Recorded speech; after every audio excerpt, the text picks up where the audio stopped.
I wanted to go here next as far as talking about instilling fear and dominance with the Black community here in America. Instilling fear and dominance was a tactic used by slaveholders and white supremacists who stood to make a profit, to use the most vulnerable in our society, a baby, as bait, and to put fear in a mother who knew they had no rights to protect their child and provide for their child was evil. It was a gruesome atrocity to believe that African Americans' babies were used as bait for alligators. I struggled even deciding whether to add this content out of concern for if it was going to be considered true, but I cross-referenced multiple times from different sources, and it became blaringly obvious that indeed it was a practice and eventually turned into memorabilia to capitalize off the horror. My reasons for deciding to share this piece depicts the disdain that some Southern white supremacists had for Black people and how we were only good as the price that white supremacists said we were worth. As a result of Black people's humanity being monetized, struggles with all self-worth could be argued was a direct result of slavery and systematic racism. African Americans were regarded as subhuman by portraying them as savage, worthless creatures that identify as the culture, and they didn't have any reference in this culture. Within my research, I found an article titled "Pickaninny Bait Lures Voracious Gator to Death" from a 1923 article in the Oakland Tribune, describing the practice of placing babies near alligator hunts with human hunters behind brush with their rifles. When the baby attracts the gator, it exposes the head and forequarters, and the hunters shoot the gator and claims their prize. One of the most disturbing articles and opinions that I saw was a few weeks later, United States papers from 1888 to 1911 published these articles. Articles were referred to as advertisement to mothers to have their babies be placed in this so that people can make money off of it. The practice of using babies as alligator bait was so widely known that it was made into songs like the one you see here featured, Mammy's Little Alligator Bait. Relics, memorabilia, and candy was manufactured using the images of Black babies and Black licorice and chocolate babies. This is still sold online today. You can buy these kind of things. I did further research to say, why was this even a practice? Why was this a necessity here in our country? It showed that alligator skins and alligator fashions in the 1800s and early 1900s were found that they were really highly sought after. Alligators were harvested for some 200 years. Alligators were first harvested in Louisiana in large numbers in the early 1800s, and they were harvested for their skins, which were made for boots, shoes, saddles, and for the use of grease for steam engines and cotton mills in the 1800s, and the demand for alligator skins increased again and were used to make shoes and saddles for the Confederate troops during the Civil War. The police history in the South. I would like to take this opportunity to not only discuss the laws enacted to curtail slaves running away, but also the practices and how the role of negative stereotypes of Black were used. We just saw how Black babies were used and how we're constantly being monetized as far as Black culture in this country, but the negative stereotypes has a result. The Blacks were being used for being criminalized in this country, and policing has a history within the United States that shows two different objectives and functions depending upon the region. I looked up information as far as like, how did policing get started? And it was actually in the colonial America, how it was very informal, based on for-profit, and was privately funded and employed people part-time. Towns relied on night watch, in which volunteers signed up for certain days and times, and they mostly looked out for making sure that people weren't engaged in prostitution or gambling. However, in the South, economics drove the creation of police forces and to preserve slavery. Some of the primary ways that this was done was to enforce slavery. Policing was centered around employing slave patrols who were responsible for chasing down runaways and also putting down and preventing slave revolts. The role of the police was to maintain order and to protect property. The first of this was known for formal slave patrols that had been created in the Carolinas in the early 1700s. And during the Civil War, the military became the primary form of law enforcement in the South. But during Reconstruction, many local militia and military and chiefs and sheriffs function in similar ways to make sure that slaves and enforce segregation and the disenfranchisement, to make sure that there was the peace down in the South of free slaves, that they knew their place, to make sure that there wasn't any kind of people that did any disrupting of what they had created in the South as far as the segregation laws. The impact of stabilizing the classes, races, and using brute force up to death and to maintain a white supremacist order was the goal of these groups during and after slavery. Racial propaganda, like the Birth of a Nation, the film by D.W. Griffith, was based on the novel The Klansman. This was the idea of making sure that the upheaval of races and fears and stereotypes of Black people were maintained during the South. And so when we see publications like this that I have placed right here, this was a response to make sure that Black people stayed in their place. Policing back then, and I would even say even today, still holds true to some of those ways. The protect and serve can be argued to protect and serve who and at what cost. I see that there is something in the chat. I'll get to questions as soon as just me, Joya, saying yes, I agree with you. Erica, hey Erica.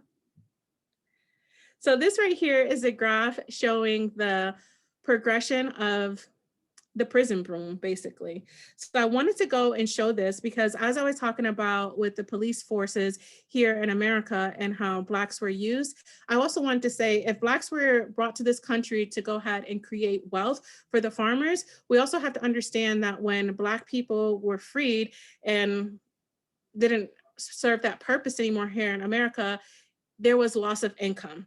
And so what we saw with certain laws being enacted was prison booms.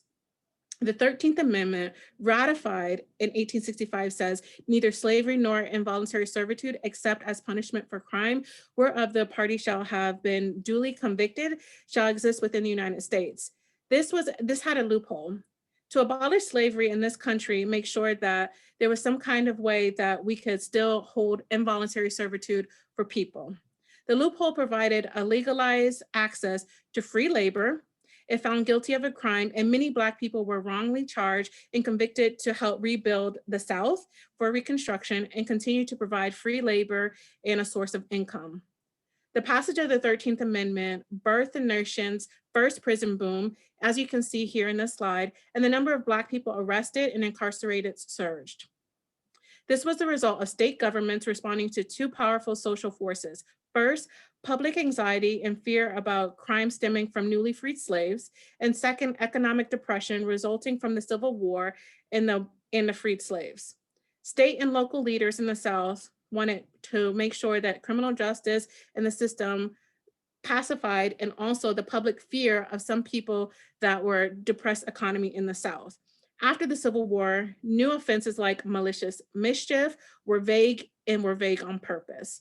And due to the ability to write and interpret law, infractions could be a felony or misdemeanor depending upon the supposed severity of the law. This what we would see as the first criminalization of being Black in America.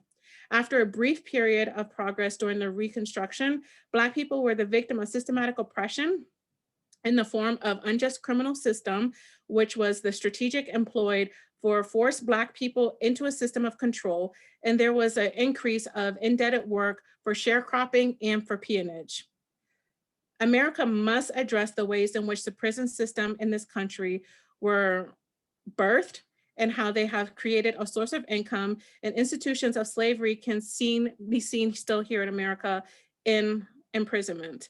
Social injustices like this in this country are related to the institutions of systematic racism. And as you can see here, you can see where the prison boom has spiked here in our country and has not dwindled yet.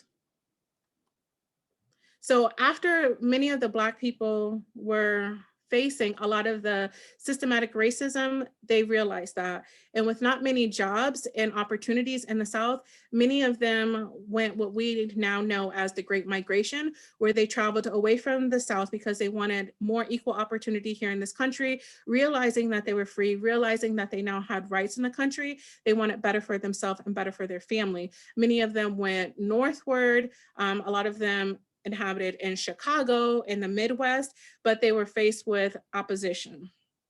When those who migrated from the South traveled to the North and Midwest, they were faced with not being permitted to live where they wanted to, relegated to the lowest parts of the places to live, low paying jobs, dangerous jobs, and they were barred from many unions and many companies, and they were hired only for strike breakers, which served to further divide the Black people from the white workers.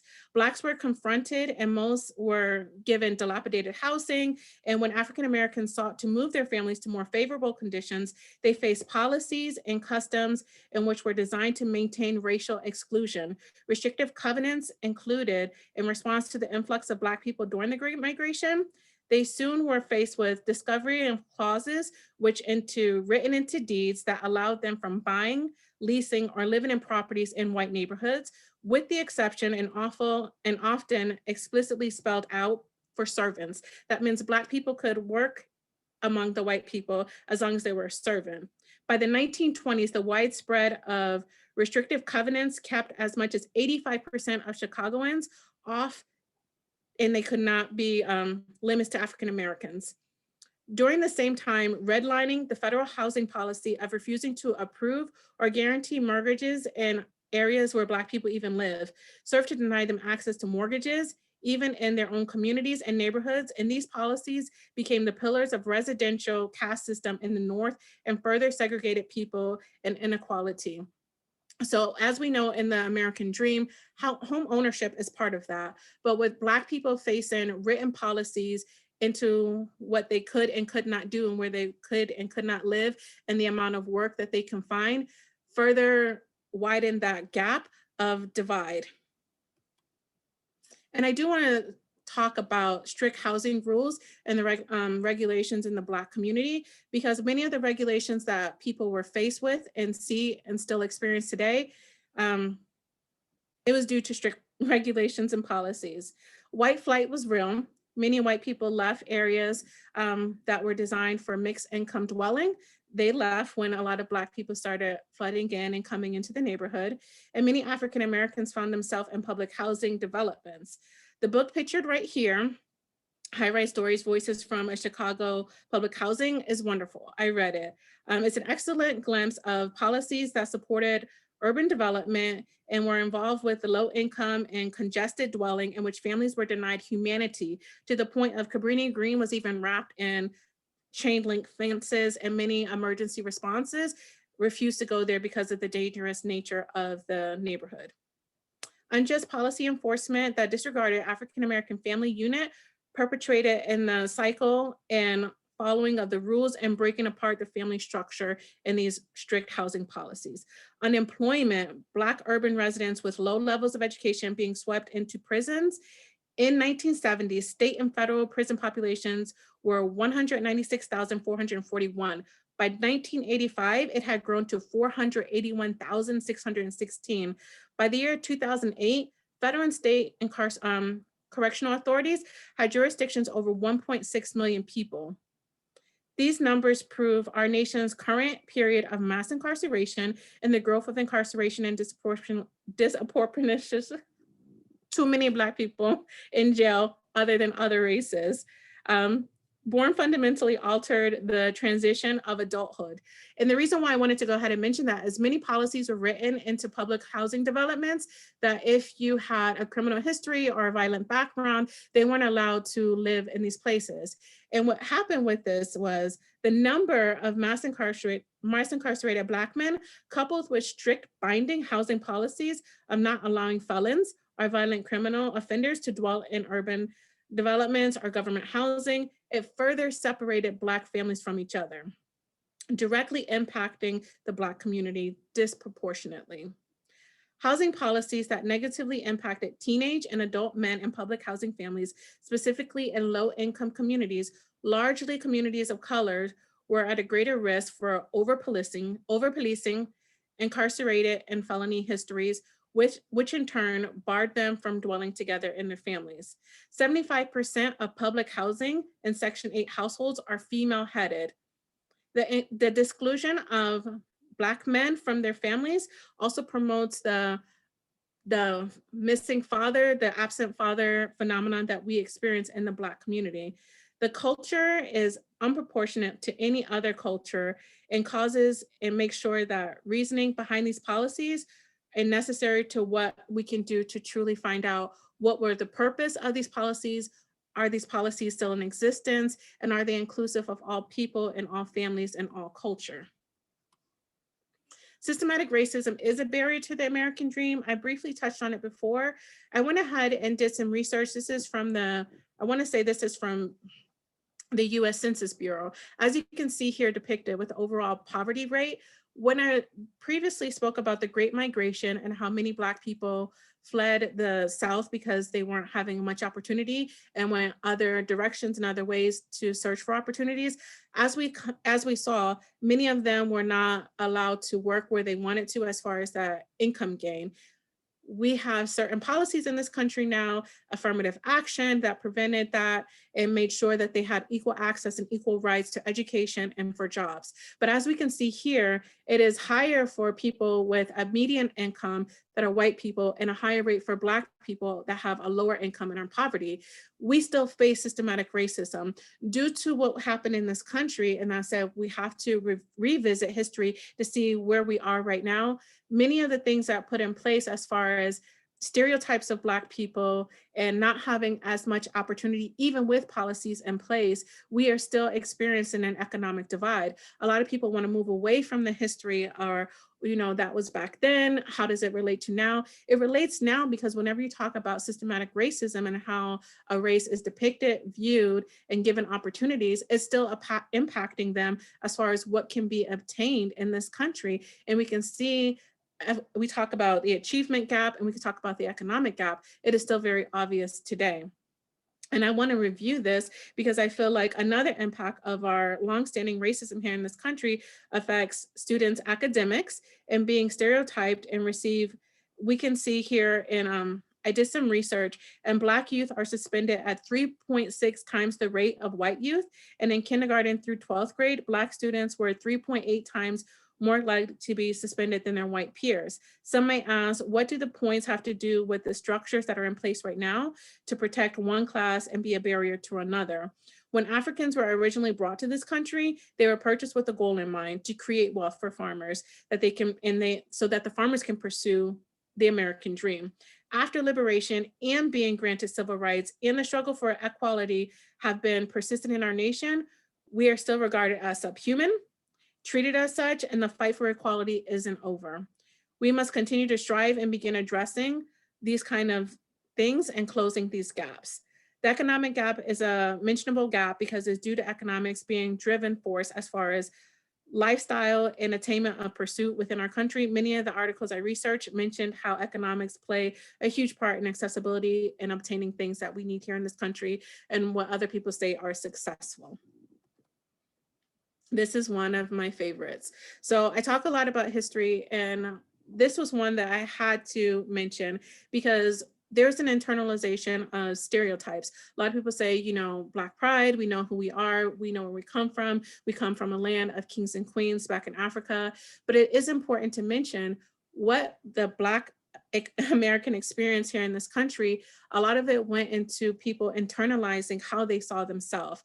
And I felt like there was no other proof that I really appreciated than this whole one from Brown versus Board of Education.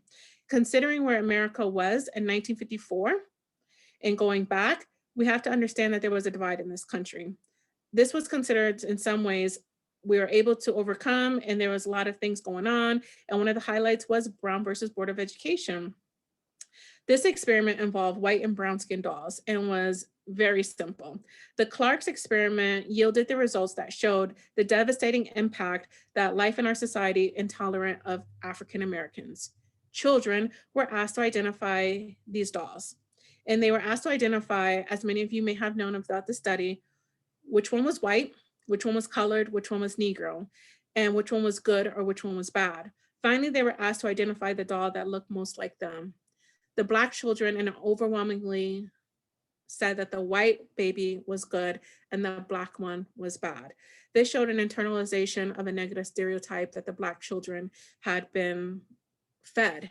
When we think of Brown versus Board of Education and segregation, and how many of the white people down South were saying segregation is good, they still have opportunity, they still have an education. When you see the Black children, and we're seeing that the white people, they internalize that they were not as good, they were not equal. Dr. Mamie Clark had connected the growing legal struggle to overturn segregation, and she worked with lawyers in Brown versus Board of Education and the NAACP. Kenneth Clark headed this in Clarendon County, South Carolina, to replicate his test with Black children. It was a terrifying experience. He recalled later, specifically to the NAACP, that he was threatened even in the presence. But we had to test those children. He recalled these children saw themselves as inferior, and they accepted the inferiority as a reality. This has had a negative impact not only on the children that were involved in the study, but I would say even in our country as Black people navigate in this country, many of them have to still deal with Eurocentric standards of professionalism and what is good and what is bad, even when it comes down to hair, skin color, and features. There's an internalization of a lot of African Americans here in America that you have to be subjected to and relegated to a Eurocentric standard when determining good from bad. I did want to talk about racism as a health defeating stressor. As we know, and there's many conversations even going on now, talking about the health disparities of African Americans versus other races. And I definitely did want to mention that racism is not something that's just experienced in your emotions and, oh, that's bad. It's something that really eats away at health. And I definitely wanted to go ahead and discuss it. I researched and found an article in the American Journal of Public Health that showed the following. The result was cross-sectional results varied by the point of outcomes, with only some measures associated with distress. And effects were stronger for poor mental health days than for depression. Individuals who denied thinking about their race fared worse. Longitudinally, increased frequencies of racism predicted worse mental health outcomes other than all outcomes. The conclusion was these results support theories of racism as a health defeating stressor and are among the few that show temporal associations with health. A 2006 review of the literature on racism and health analyzed 62 studies and found negative associations with mental health outcomes to be the most consistent finding. Similarly, a meta-analysis published 3 years later identified 110 studies on discrimination and mental health, with the outcomes including symptoms of depression, anxiety, post-traumatic stress disorder, psychological distress, and several measures of general well-being. Discrimination was negatively and equally associated across outcomes, with recent and chronic events having stronger effects with the cumulative lifetime events. Although findings on mental health are often consistent, it is notable that they are eminent and numerous and conceptually distinct measurements across the board. It is not just an experience, it actually eats away at the health and the mental health of African Americans. And I remember doing this research and doing these slides. My young 10-year-old son saw this one and he was just like, why is that policeman doing that to that young boy? It goes deeper than just what we experience with our eyes and what we learn about in history. It impacts us. If a young child can see this picture and see there's something wrong with this is something systematically wrong and not understanding, that goes deeper. It goes into the psyche. It goes into how we view ourselves. It goes into how we operate in society. And it goes deeper than just an experience. So where do we go from here? First, I just want to thank you all for the journey and taking this time with me to go through the how we started in this country, we were bought for this country, and what we're still doing as far as reparations and making things right and reclaiming our history and making sure that we have proper representation. This is where we are now. But there is a lot to discuss as far as what is the next step, as far as where do we begin with the trust? Where do we begin with the conversations? And most importantly, where do we begin with the work and with the healing?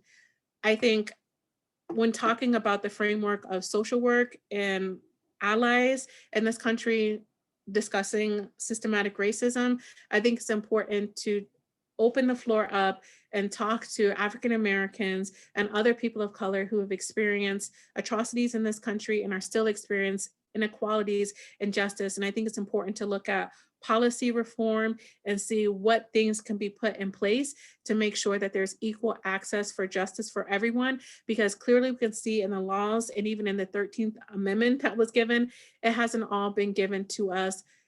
There's still loopholes and ways that this has not been realized in our country. And I think moving forward, I think this is a perfect time to discuss it because it's in many of our face. It's something that we are still experiencing, even as often as January 6th, we can see that many people had a problem with the voting rights of some and how the election was going to turn out. There's still remnants of injustices here in our country. And I think to be an ally and to address, you have to address straightforward and open up with questions as far as how can we help, and also be ready to roll up your sleeves and actually do the work. I want to thank everyone for their time and appreciation of your attention. Thank you. Thank you so much, Joya. We're going to hold questions at the end. Is that okay with you? Absolutely. Okay, thank you so much. And next, we have Ms. Krystal Reyes. She is the Chief Resilience Officer at the City of Tulsa, and she's going to be talking a little bit about the race massacre and some of the efforts that are currently going on right now.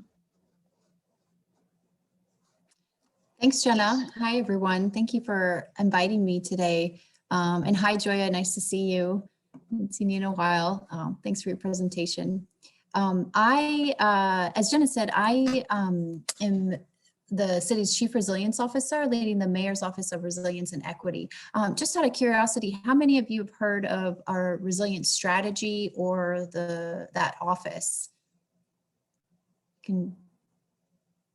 I see a couple hands at the top, and okay.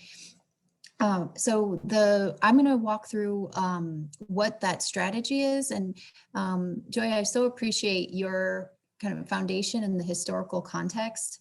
Part of this work is starting with naming racism, naming historical and structural root causes of the inequities we see, but also moving forward with that information and doing something about the data we see now. And so the resilience strategy, attempts to do that. It's a city initiative. It's a roadmap. It's not a complete solution, and it needs to be, reiterated and improved over time, but it is action oriented. And so I wanted to share some of that and talk about how we're looking at disparities and inequities and outcomes and some of the actions we're taking as a city in partnership with many nonprofits and other organizations. So I'm going to share my screen very quickly. Let me see.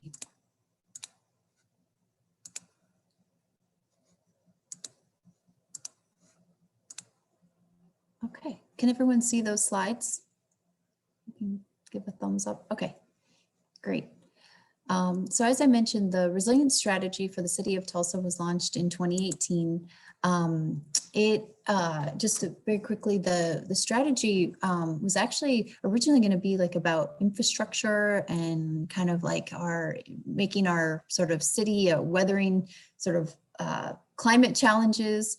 And then when the current mayor came into office, he actually wanted the strategy to focus on how can we decrease the life expectancy gap that we see in Tulsa. At the time, there was a 11-year life expectancy gap between those living in a zip code in North Tulsa and those living in a zip code in South Tulsa. So that's been how it's been described in the past. So that gap has narrowed to about 8 years, but we know that there are other zip codes that are experiencing decreases. And with COVID, we know that overall, and there's just an article in the paper this morning, that overall life expectancy is decreasing because of the COVID pandemic for all communities and disproportionately impacting the Black and Latino communities. So the life expectancy was sort of central to why there was a focus on resilience and racial equity in the plan. And my predecessor, Devon Douglas, who maybe some of you know or met, convened over 2,000 Tulsans to develop the resilience strategy that we have and that was launched in 2018. What is great about that strategy is that it includes the history, and it names those historical and structural causes of the disparities and inequities we see today. And so that's a start.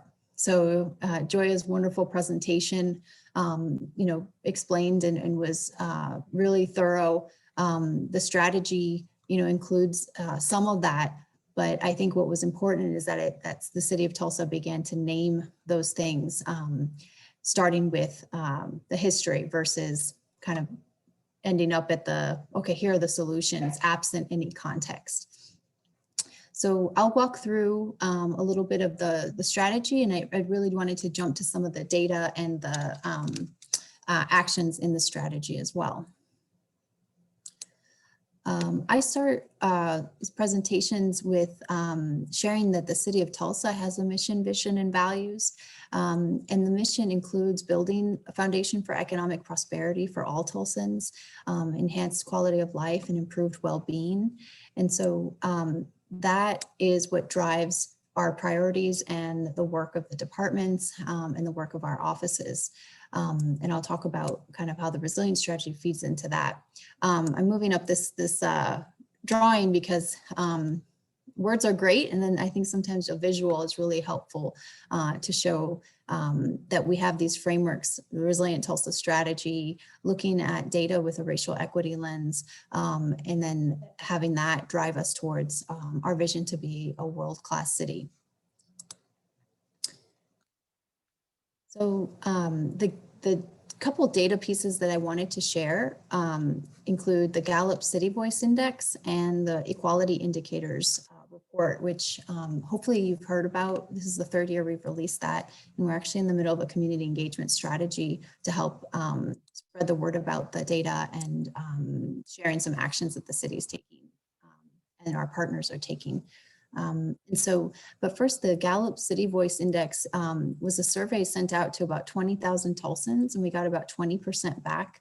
And we wanted to see what were Tulsans' experiences of access to opportunity, civic engagement, and really how they see life in Tulsa. And so I'll share just a few pieces of data.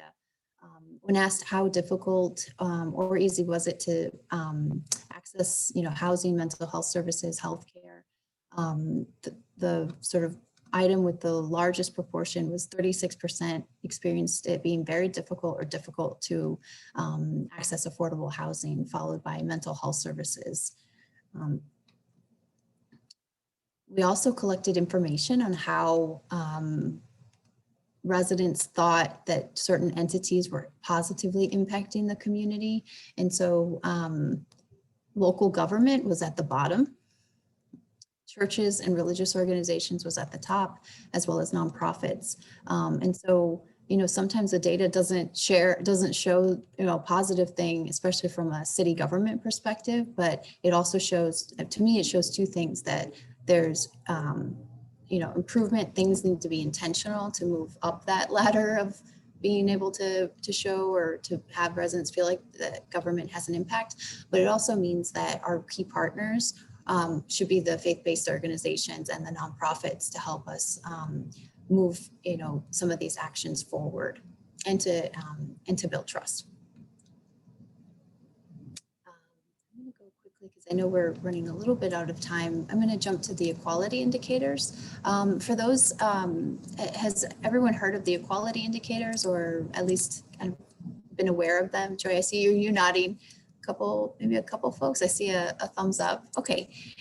So we're one of about 5 cities that produces a report like this. And what's different about the equality indicators is that it's not like a compendium of data, like, just across different domains. It actually is a compendium of indicators in measuring equality or inequality between 2 groups experiencing that indicator. So it is, once those sort of equality differences are calculated using a ratio, they're mapped to a scale between 0 and 100. And then that's where we get a score. So 1 being all things very unequal, to 100 being all things being equal, in terms of the sort of indicator outcome. So I'll share a little bit of example, but the purpose of the report is not to just, kind of be on a shelf. We want this to be a tool for Tulsans to be able to use for advocacy, program development, research, being able to raise, funds for resources and that that are serving clients. So we really want it to be, a tool that's used.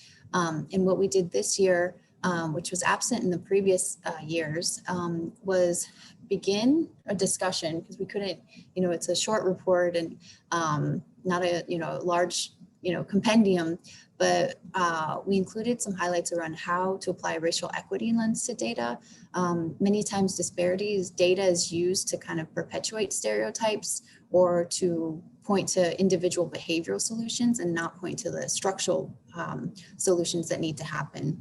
Or as Joya was saying, like the dismantling that needs to happen to undo the policies that are actually producing these outcomes. And so throughout the report, we've included additional context on historical and structural root causes, as well as we invited a guest sort of writer to highlight how important it is to apply a racial equity lens to this data. Dr. Delia Kimbrell from Impact Tulsa helped us in that area.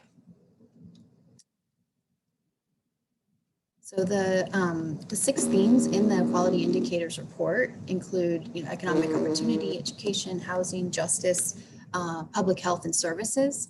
There are 54 indicators. So every year we kind of adjust the indicators a little bit, like a handful of them based on better data we have, or, from community input that says this is an important thing for us to track. So it's 54 indicators. So if we do have to change some, we do have to swap out. That works to give all those indicators equal weight.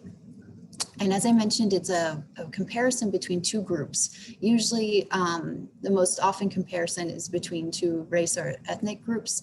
Sometimes it's by geography or zip code, gender, veteran status, income. And so I'll show you an example of how that score is calculated in a sec. So our 2020 score is 39.61. That's out of 100.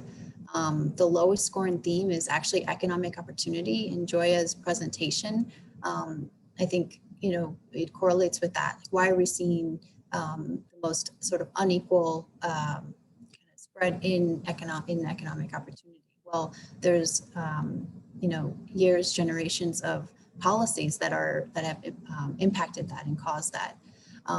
The justice system, as well as second lowest, and then public health and education have been trending upwards and are the highest scoring themes.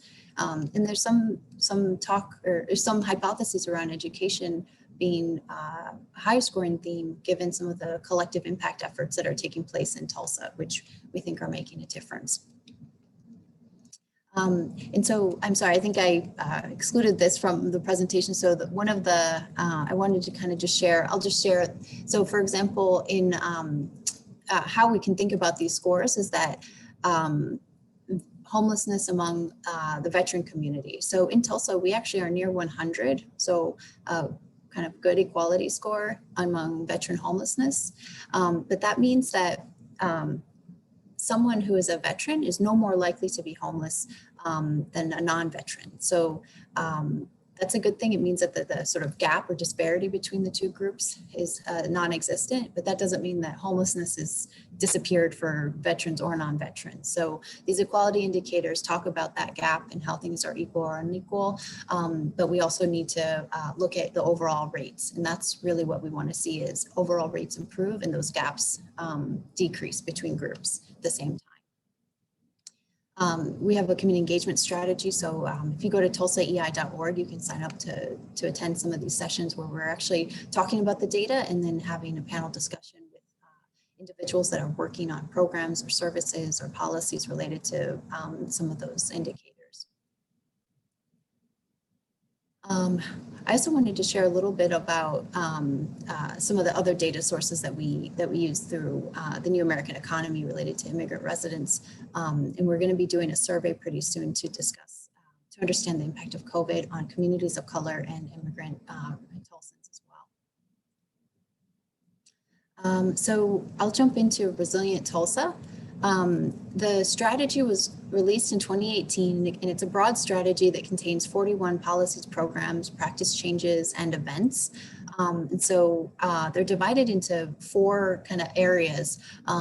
Those related to how the city of Tulsa and its partners and organizations and businesses can create an inclusive future that honors all of our diversity, that honors our history, names it, and then also honors our resilience. And so some of those activities, relate to some events that we host. Others are how we're commemorating the centennial of the race massacre. Others are related to how we're making sure our policies and our practices are creating accessibility for all Tulsans. So a language access policy we're developing as part of that. The second area is helping Tulsans overcome barriers and helping them thrive. Some of the actions within this include support for justice-involved Tulsans. We've worked with businesses to ban the box and to provide more opportunities for those that have had justice involvement, being able to access jobs in general, and then economic mobility. And that's everything from working with the businesses to helping to develop partnerships and connecting with nonprofits. We also included in this resilient strategy included having the city hire the first housing policy director. And that happened a couple years ago. And now we have an affordable housing strategy and have a robust response to help those experiencing homelessness. The third piece is around economic opportunity, and that we've done a lot of work around financial empowerment related to not literacy, but counseling, like actual financial counseling to help individuals meet their dreams around, increasing their credit score so they can buy a home, or reducing their debt so they can, work on other projects or start a business. And so that's a free service that we launched that's available to any Tulsan that's aligned with our resilience strategy. And the last piece, and this is the part that I think is always the hardest, is how do you transform the policies and the laws and the systems that are creating inequities? And so some of the actions within the strategy are really about the internal practice changes. And I think, this is an area where I think there is more to be done in terms of what are the sort of systemic issues within policies. Like, for example, Oklahoma, has effectively banned affirmative action in contracting. Like, that's a huge issue and a huge barrier that impacts, contracting at the local level and how we can, do that business. These are just some examples of some of the actions within that strategy. And I wanted to share just a little bit about the Financial Empowerment Center and when it was launched. We have an advisory board that worked with us to develop this proposal. So it's something that is co-created with community members. And we have referral partners that are referring clients. This is the Navigator program that is a part of that counseling. It's sort of a higher touch program to help people who are in crisis or need some place to start, someone to talk about, okay, these are the 5 things that I'm grappling with right now. Okay, let's prioritize them and work on these 3, and here are the next steps that you can take. So that's what the navigators do. And then the counselors are those that are, available for the long term. So someone can meet with a counselor and decide, okay, they want to work on a plan to develop their own business. So that could be, something that they meet with the counselor with once a week, once a month, and that's all free, individualized, and virtual. And so then part of the strategy as well includes how we're creating a welcoming city for immigrants as well. And so this has been a priority of the city. And we also have a growing immigrant community and a community that also is underemployed. And so we're working on strategies to help increase employment in sectors that the immigrant community is trained in and can see economic mobility. A little bit of the data. I wanted to end on kind of ways that, your team, like your group, your US students, but also the nonprofits that you're connected with can get involved, supporting businesses to ban the box, sharing about financial empowerment, using the equality indicators, helping us, on our mental health work, dialoguing about racial equity. We've trained about 30 Tulsans to be facilitators of conversations around racial equity as part of our resilience strategy. And we're working to move or to include more youth. So we're planning to work with teachers and wanting to have more youth conversations. That's sort of part of that initial work of normalizing conversations around racism and racial equity so that everyone is comfortable even saying those words. I think there's a time when people don't even want to say the word race or racism, but we know that naming things is a first step that can help us get to solutions. And how we've organized this work is aligned with the Government Alliance for Race and Equity to normalize these conversations, then organize around them. So bringing people together to come up with solutions and then operationalizing them. So that's institutionalizing the work, making sure that things are sustainable, that the strategy isn't something that ends with, in the next 4 years, or that it ends with an office that could be, dissolved. So that work is how we're kind of looking at things. So constantly, what is the city's role? We can help normalize these conversations and institutionalize things. We can convene people. And we do all of this in partnership with community-based organizations, big nonprofits, small nonprofits, grassroots organizations, the Tulsa Chamber, workforce providers, and foundations. And so Jenna at the beginning mentioned a little bit on the commemoration and of the centennial of the race massacre. So the city is a good partner and on the Centennial Commission. What my office is currently working on is helping to connect the Greenwood Art Project with the city of Tulsa to see if we can display some of those artworks throughout the year at the city of Tulsa.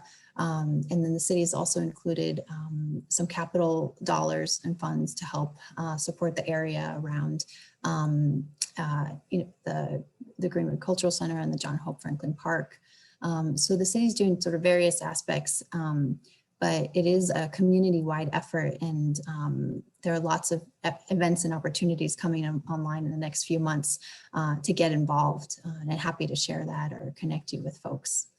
Or if you're organizing anything yourself, it'd be great to connect to the commission to see if you can get on that calendar as well. And I think that's it. I know we're running out of time. I think you wanted to save some time for questions, but thanks for listening and thanks for learning a little bit about the resilience strategy. Thank you so much, Krystal. So if any of you guys have questions, you could feel free to unmute yourself, or if you want to throw something in the chat and one of us will speak that out loud, feel free.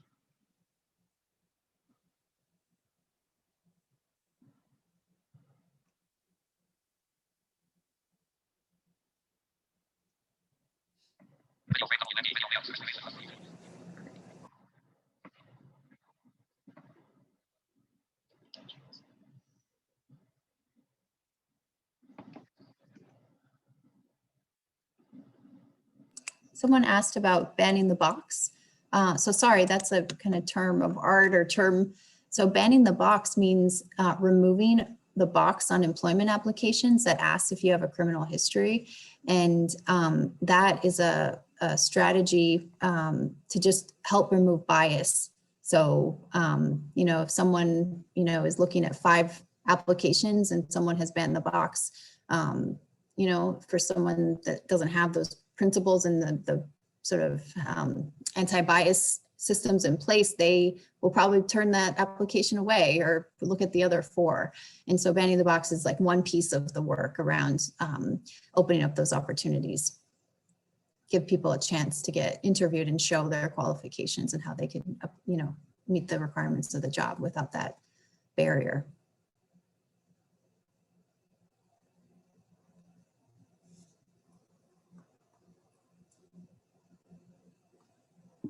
Will you talk at all, Krystal, about like what's going on right now with the city as far as working to address people experiencing homelessness, which I know has been an issue right now, and there may not be enough time, but there seems to be some back and forth about what is the best way to, or the most useful way to address people experiencing homelessness during this horrible cold weather.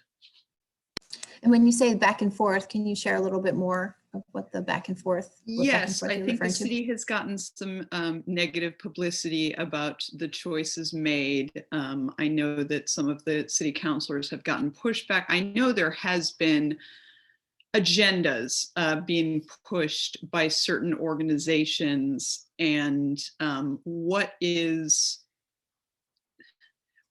actually, what is the city trying to do? How is the city addressing this from your honest opinion, not from, or from your opinion as someone sitting here from the city versus what we're hearing about or reading about? Sure, and I have to apologize. I am not as caught up on the back and forth. That could be a good thing or a bad thing. The city's not helping. The city's doing nothing to help people experiencing homelessness. Not nothing, but you know, not enough. Yeah. Well, it was a life-threatening situation to have these cold temperatures, and so the real kind of priority was getting people to safety, but doing that in a humane way that, you know, if people had pets, their things, you know, were not being taken or destroyed or thrown out or anything. We were lucky that with CARES funds, we have an overflow shelter. So we were able to take people there. When I say we, Housing Solutions is really the lead on the homeless response. And with additional monies available and the funds that were really donated, people were put up in hotels to be safe and warm. So in this type of situation, it absolutely was like a life-threatening situation to help people move into safe, warm places. In terms of, you know, that next step after that, the goal is to get people into safe, long-term, affordable housing. And so that's what everyone who's, you know, in that system, in a shelter, you know, will be offered those services. I think I really appreciate the Housing Solutions team and Becky Gligo, who is the head of her, you know, she is a, you know, great public servant, great leader, and is doing things with the humanity first. So like I said, I'm not familiar with all the back and forth on social media, I guess, or on the news. But if there has been, you know, some criticisms, I know, you know, it's just it was a chaotic time. So I'm sure there's a lot of information that kind of gets out there. And then, but I think a great source of information is the communications department issues pretty comprehensive press releases. They've been issuing them twice a day. So if you haven't seen any of them, shoot me a note. I can, you know, forward them or ask that you can ask to be put on the distribution list. And the homeless response is included in each one of those. Thank you. You're welcome. Someone is also asking where they can find research information on just some of those homeless, that data. Would it be with the equality indicators, Krystal? Joya, was this your question or your? It was for you, Krystal, I believe. Yeah. Oh, okay.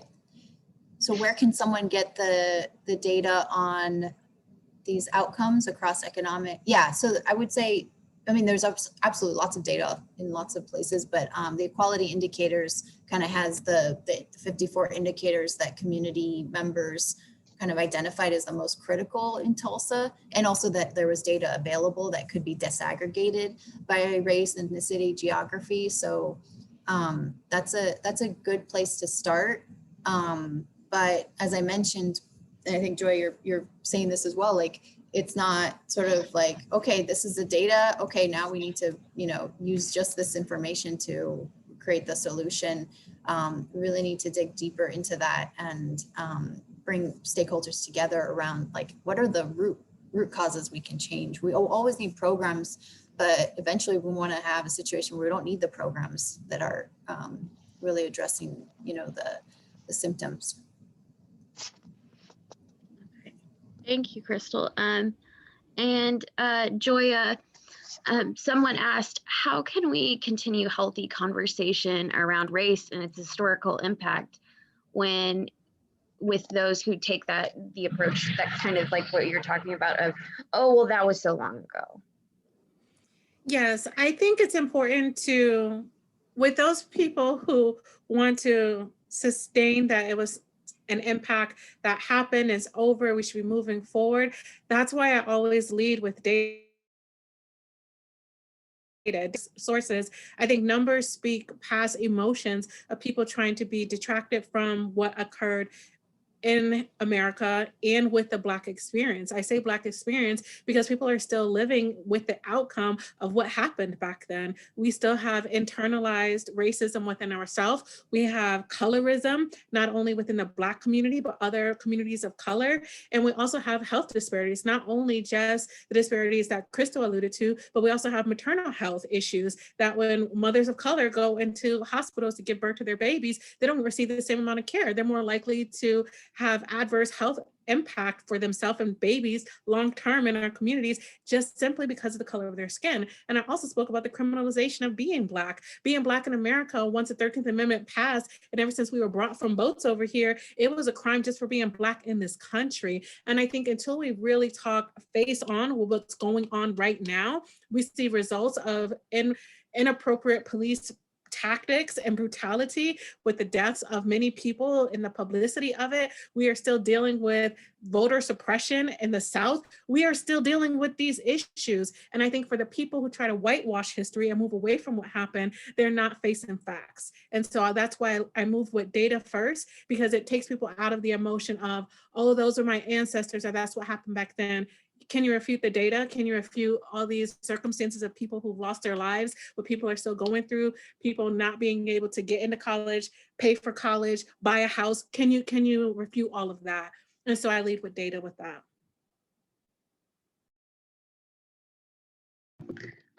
Thank you, Krystal, for being here. We really appreciate you having you talk about the Resilient Tulsa plan. Does anybody have any more questions? We're actually running way late, so we need to jump off, but if anybody has any closing remarks or questions, go ahead and make them, please.